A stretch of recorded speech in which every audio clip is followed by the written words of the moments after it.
of Ampacho. On say, some medium feed the crater about one time a pack Ghana for show.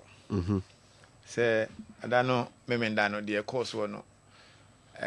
Indiscretion cry, can't choose your offer. I say, next so nyavi. Act of indiscretion. I was say, and you may be on to 2 years a mass animal to no a buy. Inti Ujimuna wapa Ghana for you chow. No apa, or man penny John Dramani mamma so chow. Say, Uncle ye. A buying a babontia becase. And a more Ibra Samijan fee 2 year public sentiment a free ban. Waji Nina Tumua. Wadi guns and yen in when waka myself. My joint children saying, Yasem, Papa. I was say a man see why. His son said, one word who said, and you may be uncle. But the NDC will not take moral lessons from the MPP. A bad sign you may MPP 20 min 2 years for.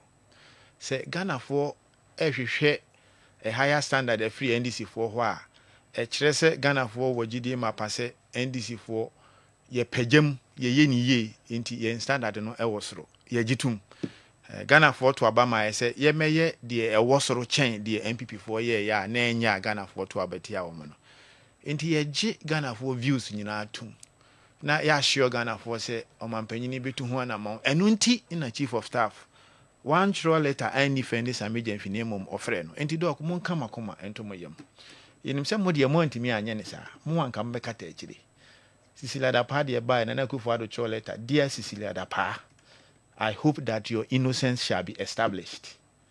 Letter o mampenini etwe no. We yantrobisa.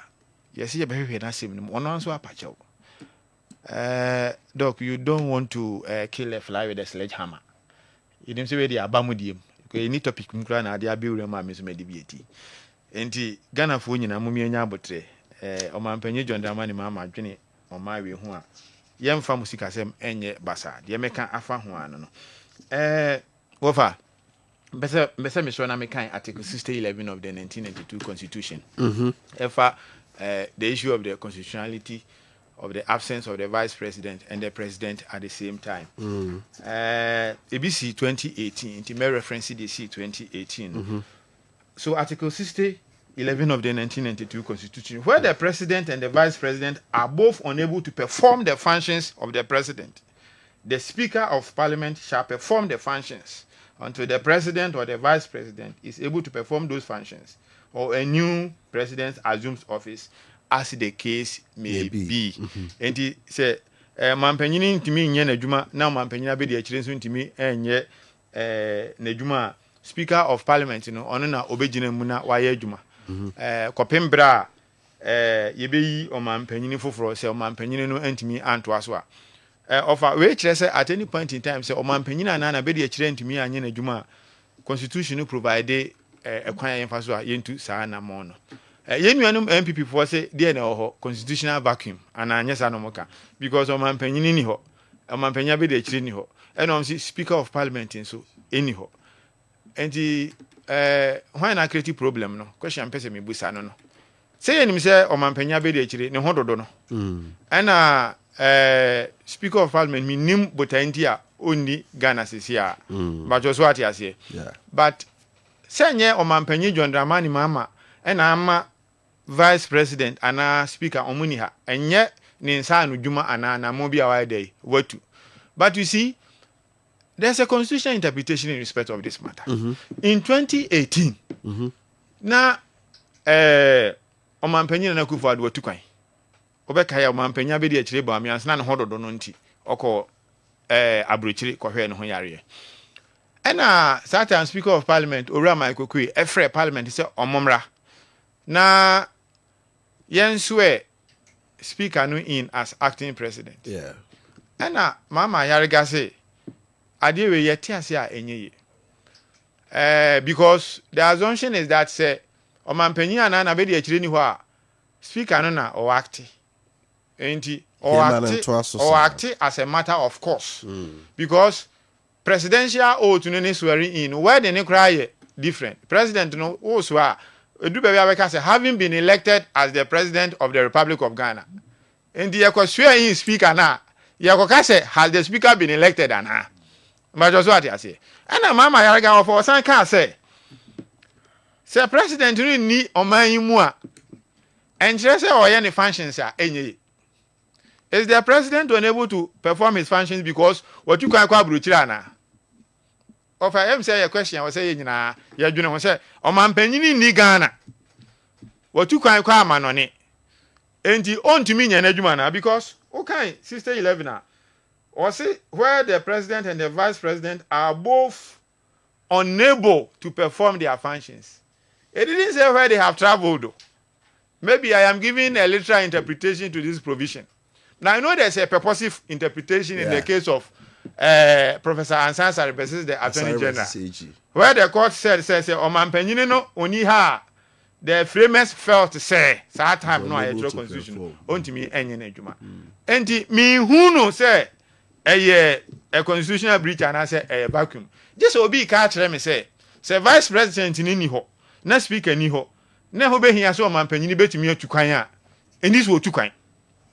Enti na mi busa say we busa doctor ni MPP for say Oman Penyini John Dramani Mahama na masa asemi anase sa tibia esi ana ba be asem no wono pa ne say omo no che say so hwe article is it 57 na in the absence of the president the vice the speaker no a chief justice and also take over omo hu say chief justice right. So that was the point I made early on. You see, so the point in where baby I swear oath no of I no me no no pay. You bet me a cancer sudia, bet me with a dog bet me a cancer sudia say Oman Penyini John Dramani Mahama otu kan one more acting chief justice amaniana. But for the swearing no it should not be done in secret. It is done in public. Say will be able to say acting chief justice is now taking over. We have an issue here. Who is swearing the chief justice? Oh, say na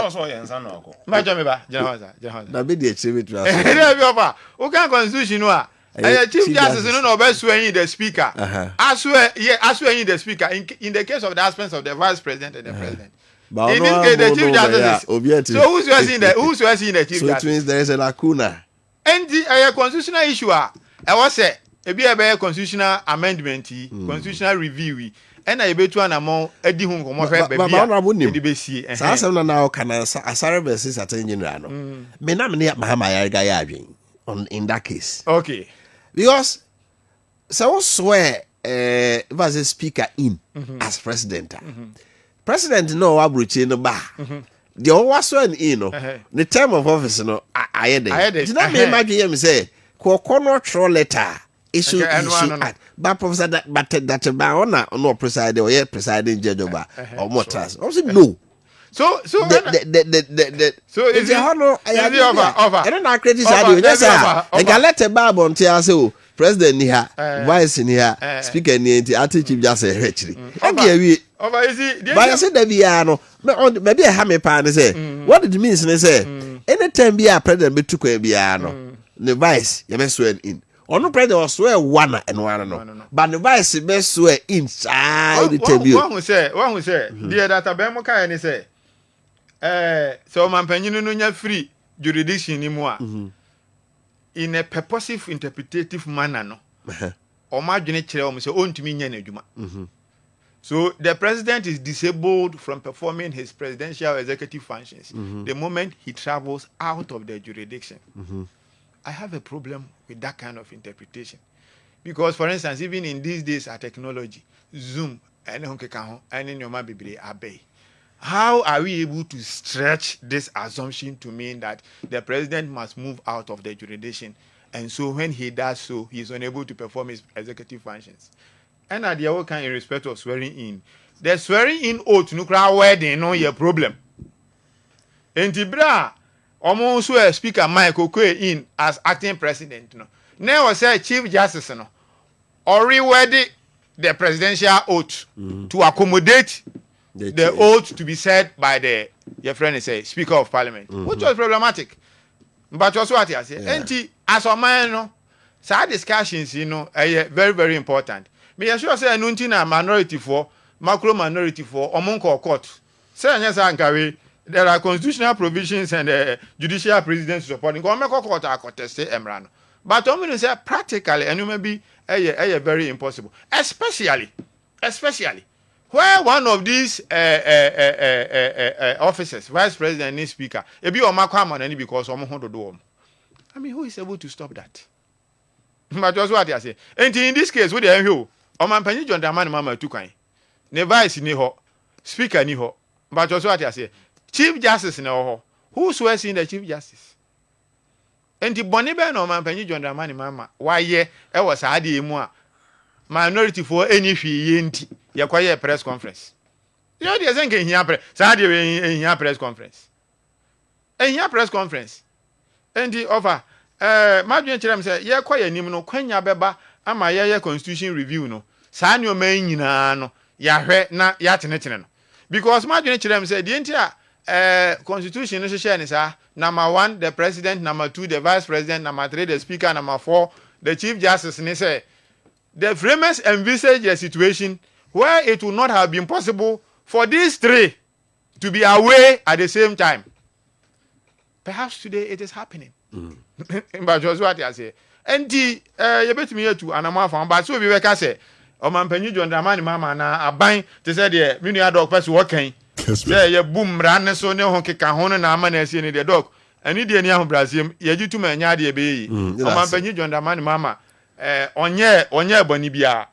But just what I say, unless you have a provision, I bet me I could to actually and say ni say na was say no dog. But I say so